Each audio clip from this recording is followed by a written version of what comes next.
নমস্কাৰ, আজি হৈছে 28 জুলাই সোমবাৰ 2025। আগবঢ়াইছোঁ আজিৰ দিনৰ কেইবাটা গুৰুত্বপূৰ্ণ খবৰ। এই মুহূৰ্তত আগবঢ়াইছোঁ আজিৰ প্ৰথমটো খবৰ। অপাৰেশ্যন মহাদেৱৰ বৃহৎ সফলতা। পেহেলগাম কাণ্ডত 3 সন্ত্ৰাসবাদীক গুলীয়াই হত্যা। শ্ৰীনগৰৰ লিটৱাছ অঞ্চলত সেনা বাহিনীৰ এনকাউণ্টাৰত প্ৰাণ গ'ল TRFৰ 3 সন্ত্ৰাসবাদী। মষ্ট ৱাটেণ্ট লস্কৰৰ কমাণ্ডৰ মুছা নিহত।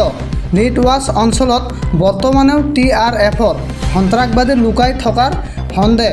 লিটৱাছ অঞ্চলত দাচিগাম বনাঞ্চলত চলিছিল অপাৰেশ্যন মহাদেৱ সন্ত্ৰাসবাদী বিৰোধী অভিযান।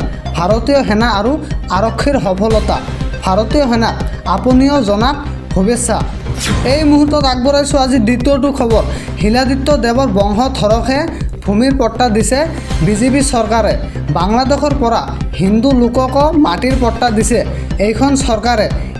সীমা হেৰাই গৈছে মুখ্যমন্ত্ৰী হিমন্ত বিশ্ব শৰ্মাই।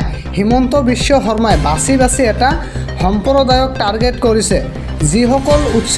যিসকলক উচ্ছেদ কৰিছে সেইসকলৰ পূৰ্বপুৰুষে স্বাধীন কৰিছিল দেশ। মুখ্যমন্ত্ৰী হিমন্ত বিশ্ব শৰ্মাক ৰাজধৰ্ম পালন কৰিবলৈ আহ্বান জনাইছে UDF-এ। মুছলমানৰ পৰা অধিকাৰ কাঢ়ি নিনিবলৈ আহ্বান কৰিছে। অসমীয়া জাতিক ধ্বংস কৰিবলৈ আলু পিঁয়াজৰ দৰে বন্দুক তুলি দিছে।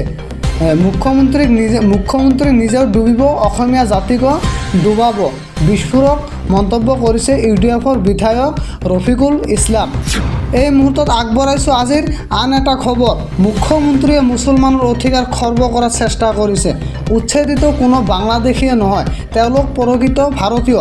বিগত 50-60 বছৰে তেওঁলোক চৰকাৰী ভূমিত আছে। এওঁলোকক কোনো চৰকাৰে ভূমি পট্টা নিদিলে পুনৰ সংস্থাপনৰ ব্যৱস্থা কৰক চৰকাৰে। যদি এওঁলোক বাংলাদেশৰ পৰা আহিছে, মুখ্যমন্ত্ৰীয়ে ব্যৰ্থ হৈছে। এয়া কেৱল ৰাজনৈতিক অংশ। হিমন্ত বিশ্ব শৰ্মাৰ এয়া হৈছে কেৱল ৰাজনৈতিক অংশ। বিদেশী খেদাৰ নামত প্ৰকৃত ভাৰতীয়ক হাৰাশাস্তি কৰা হৈছে। 71ৰ পিছত সকলো বাংলাদেশীক খেদুৱাক ভাৰতীয় সংবিধান মতে চৰকাৰে কাম কৰক। নিশাৰ অন্ধকাৰত বাংলাদেশী সজাই মুছলমানক পুছবেক কৰা হৈছে।